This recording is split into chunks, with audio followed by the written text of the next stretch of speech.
Gamta su savo gyventojais tai sudėtingas, subtilus ir painus santykių tinklas, begalinis ciklų ir pokyčių ratas, kai natūralius šio ciklo ritmus iškreipia žmogaus veikla. Kažkuri jo dalis atsiduria ties minutė iki vidurnakčio, sukeldama grėsmę ne tik gamtai, konkrečiai rūšiai, bet ir pačiam žmogui. Ši mūsų laida apie vilkus.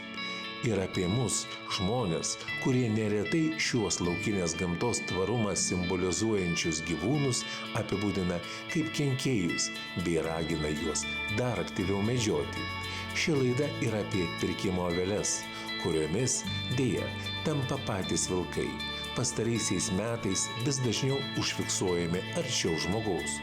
Kokios tikrusios šio fakto priežastys, kalti tik vilkai ar visgi pats žmogus, jaukiantis gamtos tvarką savo sprendimais. Tu žinai, kai įeini į mišką, tai visi pirmiausia tikisi ne grybų, net ne medžio, o vilko. Kažkodėl nežinau. Turbūt vilkas apie žmonės mažiau žino negu žmonės apie vilką.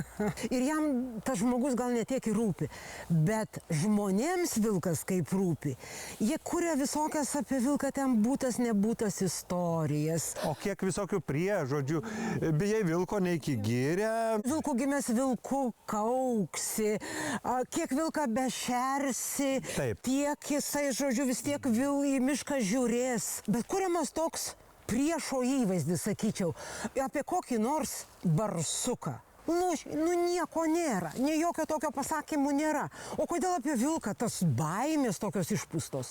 Na, kai kas sako, kad vilko baimė yra įgimta. Ir kaimo žmogus galbūt tą jausmą kitaip apsakyt galėtume. Jis jo nebijo, bet jis žino, kad vilkas gyvena kažkur arba gyveno. Ir aš taip užaugau kaime prie miško sodyboje vis tiek. Avis kiekvieną vakarą į tvartą, niekas nepalikdavo lauke jokio ar veršiuko. Vilkas yra vienas iš tų gyvūnų, kurio gyvenimas ir likimas lietuviškoje kultūroje glaudžiai susipynęs su žmogaus istorija bei tradicijomis. Jis nuo seno gyvena žmonių pasakojimuose, patarlėse ir jų vaizduotėje, neretai kaip baimę keliantis objektas ir blogio simbolis. Tačiau ar tikrai vilkas yra vien tik grėsmė, ar baimė jam visuomet pagrįsta? Ką mes, žmonės, turėtume žinoti apie vilkus ir jų elgesį, kad sugyventume pagarbioje kaiminystėje? Užduotis išties nepaprasta. Atėjo 20 amžius ir vilkas praktiškai buvo sunaikintas iki nulio. Na, ne iki nulio, bet štai žiūrim statistikos lentelę. Nuo beveik 1500 pokaryje, o paskui jau po 60 metų buvo 100 vilkų. Nėra buvę. Galima sakyti, kad tikėkit, netikėkit statistiką, bet kitos statistikos niekas neturi. Turime mes štai tokią. Ir nepaisant to, kai ten tik 100 vilkų, jie vis tiek buvo, medžioklė buvo jų tęsiama. Aš sakyčiau, žinai, kad vilkus dalinai nuo visiško sunaikinimo išgelbėjo Europos Sąjunga, nes jie patapo tada saugomais gyvūnais. Jeigu ne tai jie turbūt būtų sunaikinti iki minuso, taip ir džiaugtumėmės vilką pamatę kaip dabar meška. Aš buvau pradininkas to veiksmo, kai įvedėme limitą vilkų sumedžiojimo ir ne visiems tas patiko. Tokiai urbanizuotoje, sakyčiau, teritorijoje kaip Lietuva, išvengti limituotos medžioklės turbūt jokių šansų nėra. Vienintelė, bent pirminė, sakykime, apsaugos forma, tai būtent ir yra apskaitos, įvertinimas, limitavimas, kontrolė. Aš girdėjau, kad yra toks vilko apsaugos planas, ar jisai veikia? Bent jisai yra ir juo remiantis nustatomi limitai. Bet, žinoma, šiandien matom, kad ne tai, ne limito dydis lemia. Aha. Jo, bet vilkų daugėja, žinai, kartais net man pasiseka pėdutę pamatyti kokią nors. Jo. Bet, žinok, tie ūkininkai vis tiek yra labai nepatenkinti ir nelaimingi. Jeigu prieš 20 metų limitas buvo 40 vilkų, tai dabar yra 341. Man tai yra kažkoks tai žvėriškas skaičius ir atrodo tai būtų pakankamas, bet gyvulių augintojai, ūkininkai kiekvienais metais šaukia, rėkia, yra nepatenkinti, kad sumedžiojama per mažai, tai gal ne tame skaičiuje yra problema. Įtariu, kad visiškai jisai nieko nereiškia, tai principas tikriausiai apskritai kalbėjimuose nes ūkininkai su vilku yra visai kitas. Man atrodo, kad geriausiai apie vilkus jų ne tiek būklę, bet galimybę suprasti, kaip gali vilkų populiacija būti nereguliuojama, bet kaip ji gali būti greta mūsų, kaip gyventi mes galim kartu su vilkais, mums geriausiai pasakys stambiųjų plėšrūnų tyrėjas, mokslininkas Petras Adeikis.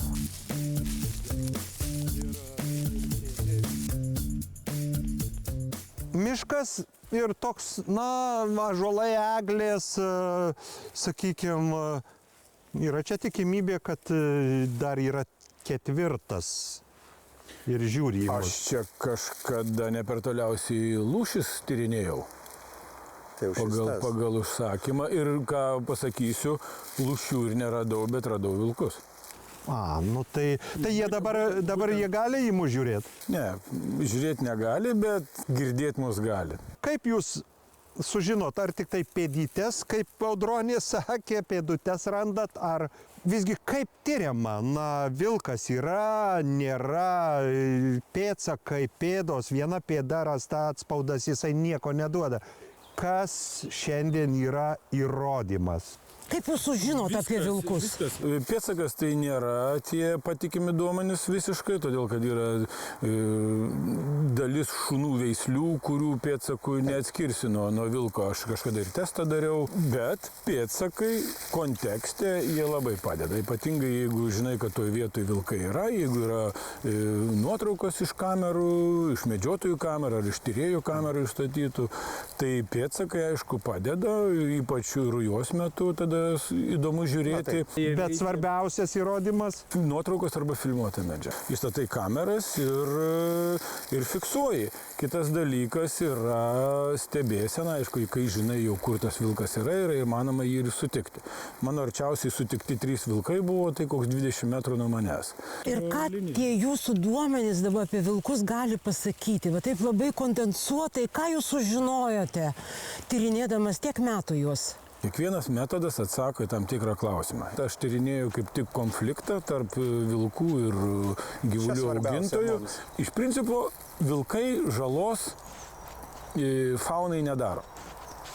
Turit omeny laukiniams? Laukiniai faunai nedaro.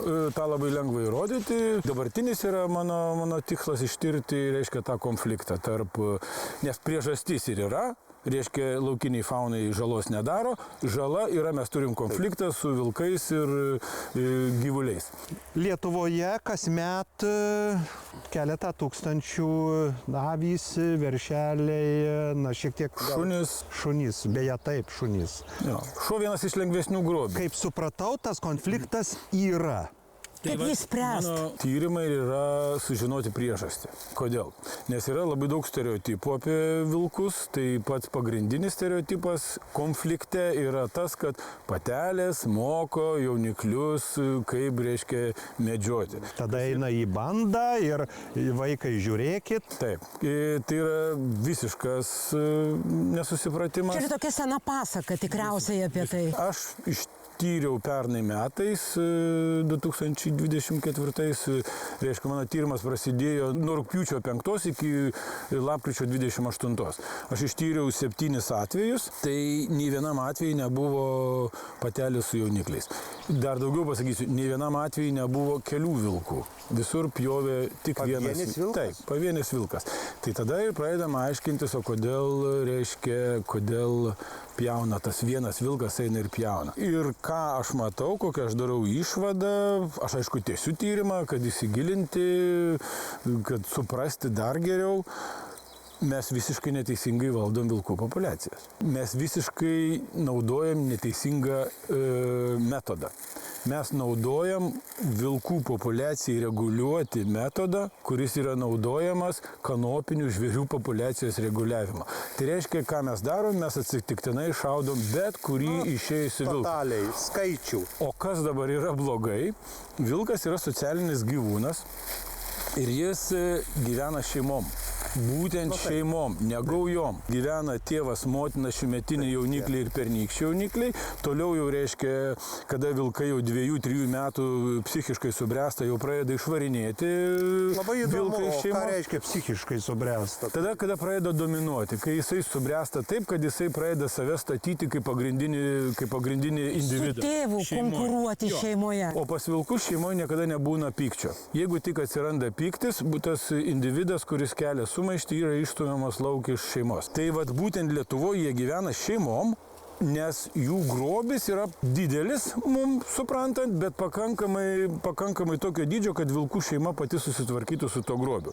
Sakykime, jeigu tokia imtumėm Kanadą, tai ten kaip pasunkėja klimatinės sąlygos, kai būna daug sniego ir reikia sumedžioti kokį nors bizoną, tada nebeužtenka tos vienos šeimos jėgos, tada reikia žymiai daugiau vilkų. Jo, tada reikia, tai kaip ten yra aprašoma, kad tos giminingos šeimos pasunkėjus klimatiniam sąlygom ir kai reikia susimedžioti didelį grobį, sueina į gaują. Taip, aš esu filmuotus matęs, kad ruskai 18 vilkų eina. Tai žinoma, čia jau šeima nekvepia. Po trumpos pertraukėlės matysite. Tiesiog vilkai artėja prie žmogaus, kur yra dar neužimtų teritorijų. Tas, kas yra įsikandęs į karvę, tas yra probleminis vilkas. Kaip toliau gyvensim su vilku?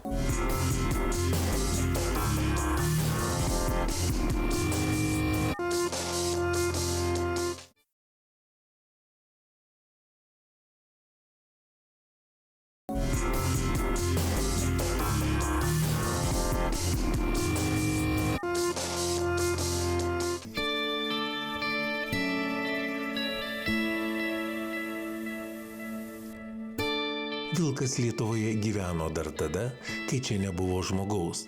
Tačiau šiandien jis vis dažniau vejamas iš savo natūralios aplinkos. Dėl išaugusios vilkų populiacijos nerimaujantis gyvulių augintojai ir pamiškių gyventojai tvirtina, kad vilkų Lietuvoje yra gerokai per daug, o jų daroma žala naminiams gyvūnams kai kur tikrai nemenka.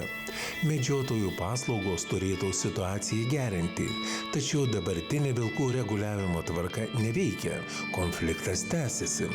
Ar tikrai dėl to kalta vilko prigimtis ir mėsos reikalaujantis plėšrūno būdas, o gal mes patys kažką darome ne taip? Dėl mano įsitikinimų neteisingas vilkų reguliavimo tvarkos, kada vilkai medžiojami be jokios atrankos miškuose, pamatai vilką miške tiesiog ir šok. Pradėto medžioti turbūt, bijau sumeluoti, čia nepasnedidelį paklaidą, pradėta medžioti nuo vilkų šeimų 62 berods šeimų skaičiaus Lietuvoje. Per 8 metus mes turim jau dabar Lietuvoje virš 120 vilkų šeimų. Tokiais tempais gali daugintis tik tai triušiai Australijoje arba šernai pas mus Lietuvoje.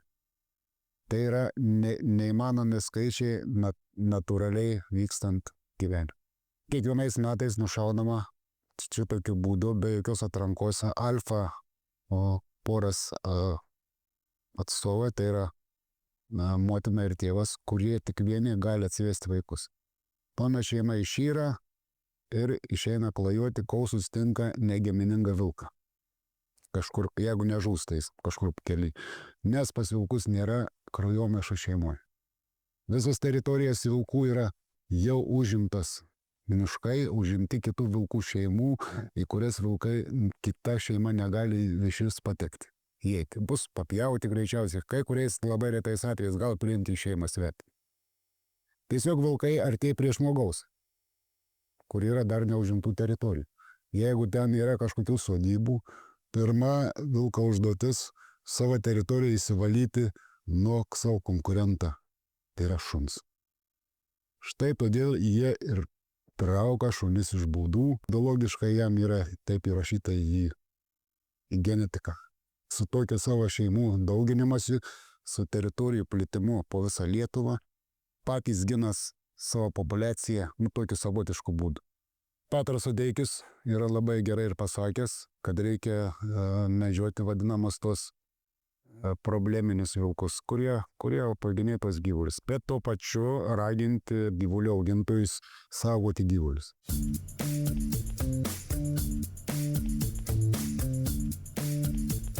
Vilkus kažkodėl reguliuojam vienetais, individais, o iš tikrųjų reikėtų jų populiaciją reguliuoti šeimom. Čia jūsų receptas būtų toks.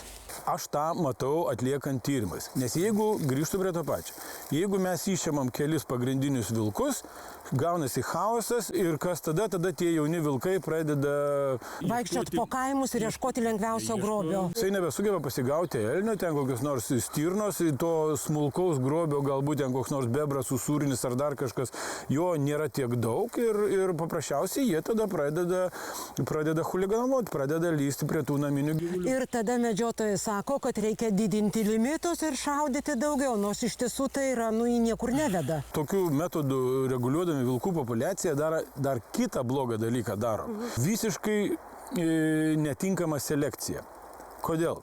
Todėl, kad visi tie vilkai, kurie bijo žmonių, vengia, pavadinkim, žmonių, jie gyvena miškuose ir maitinasi ten laukinę fauną.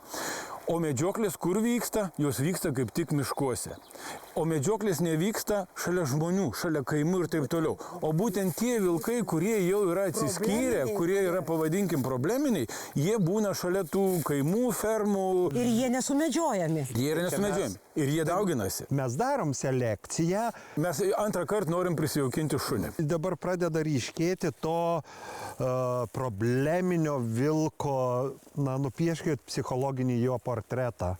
Tai yra dėl kažkokių tai priežasčių vienišas vilkas, žeistas, gali būti nusenęs, gali būti ligotas, gali būti išardyta šeima. Tų priežasčių gali būti ne viena, kodėl jis yra tas. Bet turėtų vasaros metu labai preciziškai būti išiminėjami šitie probleminiai vilkai. Dažnai būna ir, žinokit, ne vilkų padaryta ta žala, šunų. 20-22 metais atliktas mūsų tyrimas parodė, kad 30% gyvulius papjovė šunis, o ne vilkai. Bet netgi jeigu ir vilkai, tai galima išmedžioti 99% vilkų populiacijos, bet 1% probleminių liks ir tie vilkai toliau pjaus tos gyvulius. Tas, kas yra įsikandęs į karvę, vilkas, tas yra probleminis vilkas. Ką ir parodė praeitų metų, kaip ir sakiau, rudens mano visi tie tyrimai. Aš paprasčiausiai juos visus nufilmavau, tuos, kurie ėdė karves, kurie maitinosi gyvuliu. Ir labai paprasta, tai ir išėmimas turi būti būtent įsikando, tik tada, kada įsikando, tada jis turi būti išimtas. Ką ir padariau 2 kartus. Ir tarp kitko, išėmus tuos vilkus, tais metais ten pjovimų nebebuvo. Problema išsisprendė, kaip ir tai reiškia buvo teisingas būdas ir geras metodas. Tai dalykas yra tas, kad vasaros metu turėtų tuos probleminius vilkus išiminėti specialistai.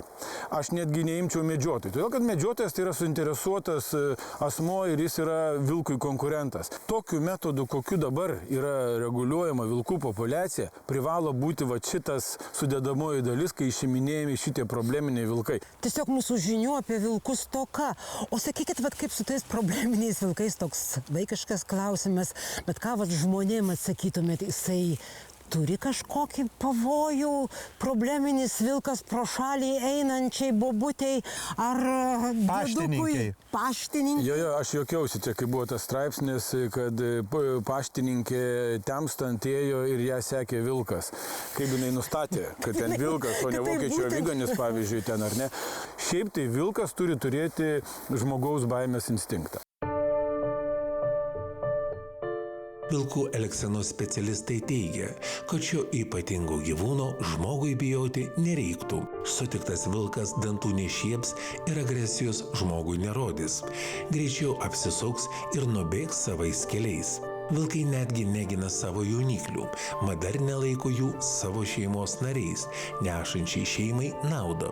O vilkui svarbiausia yra šeimos gerovė, ne jo, kaip individo likimas. Nes be šeimos gyvenimas jam taps sudėtingas, o dažnu atveju ir pražūtingas. Kaip toliau gyvensim su vilku? Tai vat su vilkais, kad galėtumėm, kad žinotumėm, kaip teisingai gyventi, paprasčiausiai reikėtų atlikti daugiau tyrimų. Ir tie tyrimai turėtų ypatingai šiais laikais, jie turėtų būti labai tiksliai, pasinaudojant naujausiam technologijom. Tai kaip manęs yra klausę, o koks yra vilko teritorijos dydis, ar ne? Kam dabar burti iš kavos tiršį, jeigu galim uždėti antkaklį ir pamatyti tą...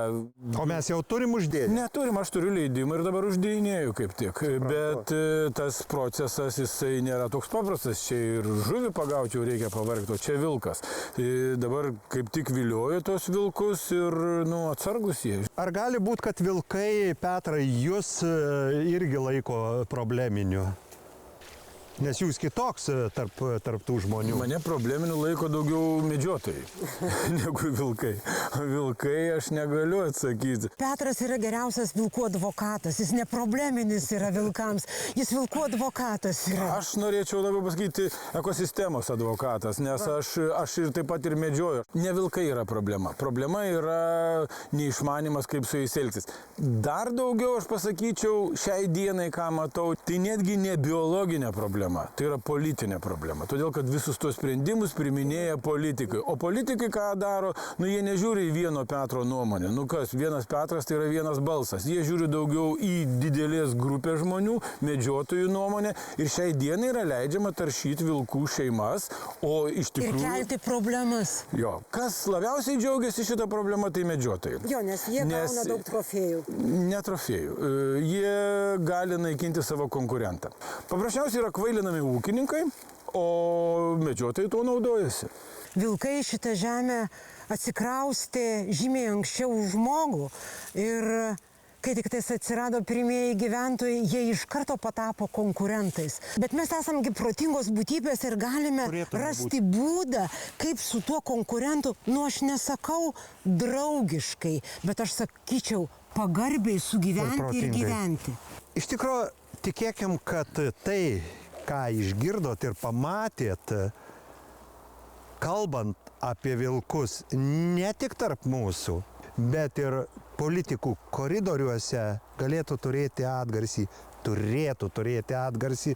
Tai saugokim save, saugokim vilkus, kartu gyventi visada smagu.